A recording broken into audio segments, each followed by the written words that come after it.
Do you think you got up here? Well, the second train, I think, is what started it. And let's walk up on the track. Yeah, and we'll I'll talk about it up there. describe it. Yeah.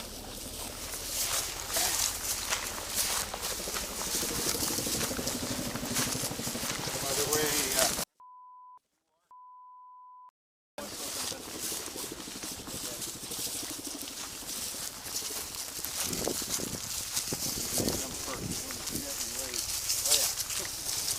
I pulled my truck up in here and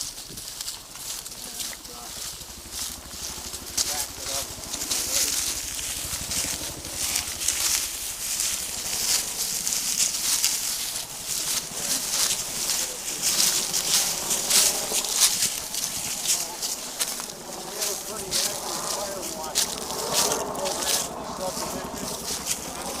The house up there that you see is owned by.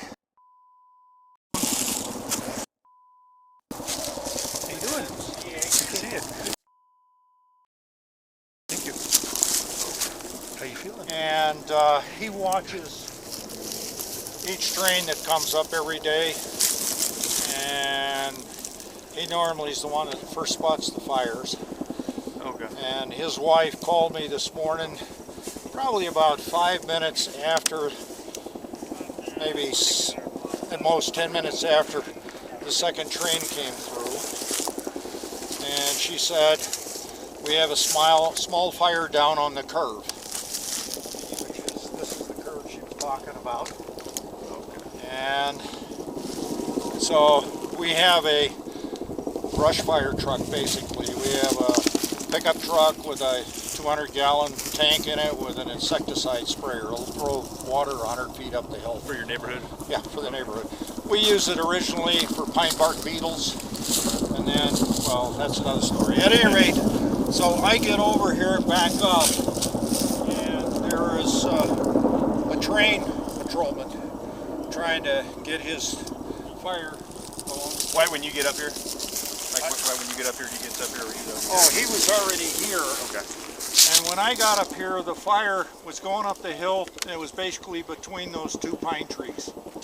Okay, right about level with Yeah, stumps. about Okay. even with the pine trees. And by the time I got my rig fired up and got good water pressure and got up there, start spraying, it was almost up the top of the hill.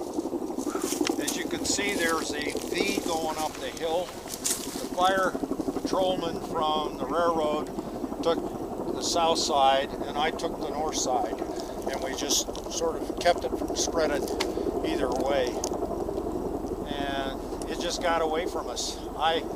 If I've been here a minute earlier, 2 minutes earlier, I mean, it was incredible how fast it went up the hill. So I had, like I say, it'll spray 100 feet up the hill, but it was, by the time I got up there with a hose, it was halfway up to the top of the hill. So it was just taking off. Oh yeah, yeah.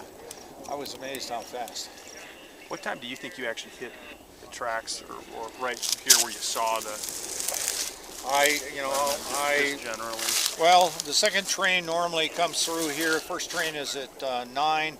Second train normally is here around 9:45, and I'm guessing it was sometime around 9:55 that I got here.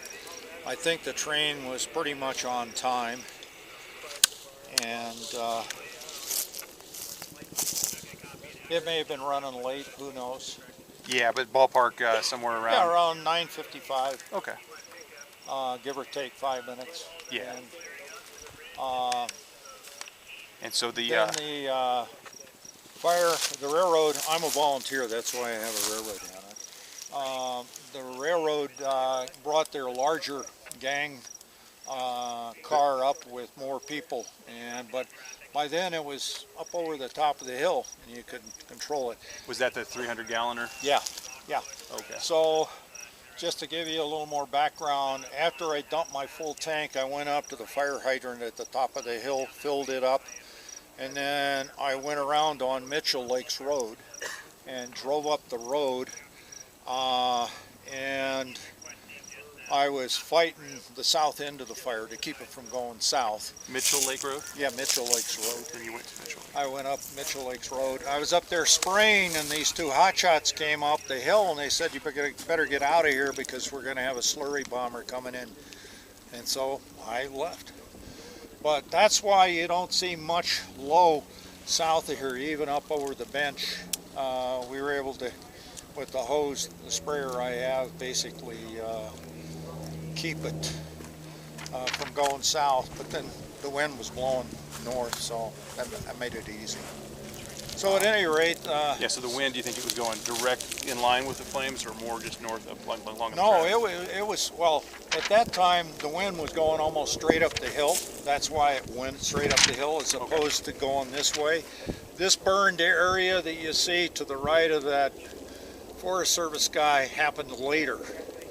Okay. That underburn there? Yeah, the underburn, because we had Okay. pretty much controlled it here in that V going up the hill.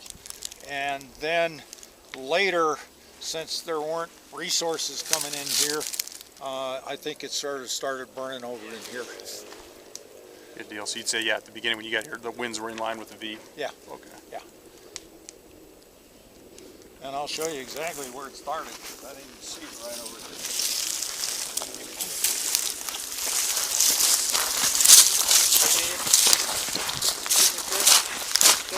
Don't step in the white line. I'll just show you where it started. I think it started basically right in here. And this one here? Yeah, right in here. Okay. Okay, that oak brush. And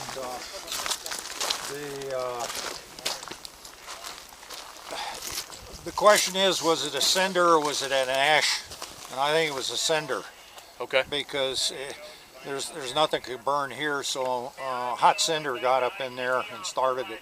Yeah. Okay. And when you volunteer for the railroad, do you do the fire patrol or like other types of volunteers? Oh no, I basically used to be a Santa Claus on the Polar Express. Oh yeah, I've done that Solar Yeah, Express. okay, so I was Santa Claus. They do, like they're coming up with a T-Rex deal, and I help either with the photography line or loading people on and off the hayride, stuff like that. So that's what I mean by a volunteer. I'm Okay. not an employee. I didn't know if they had like a formal like agreement with. No. Okay. No. Yeah. Good deal. So I'm a resident here. That's why, and I'm also a railroad nut. That's why I help with the railroad. But you want me to get my spray unit and put this thing out? Oh no, we'll probably have a crew deal with it after we get everything Okay. photographed correctly and everything. Yeah. So, yeah. I'll give you his phone number That'd be great. because he's the one that spotted it His first. wife saw it. Well, no, he spotted it, told his wife to call me, and then he headed down here, and I beat him here. So, Stefan. Take it down. his home phone number.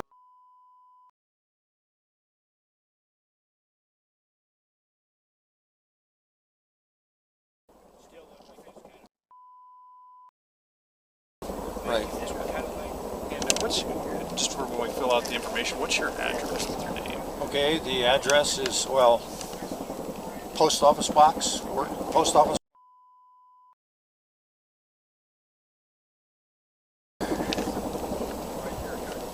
81302, and my home address down here.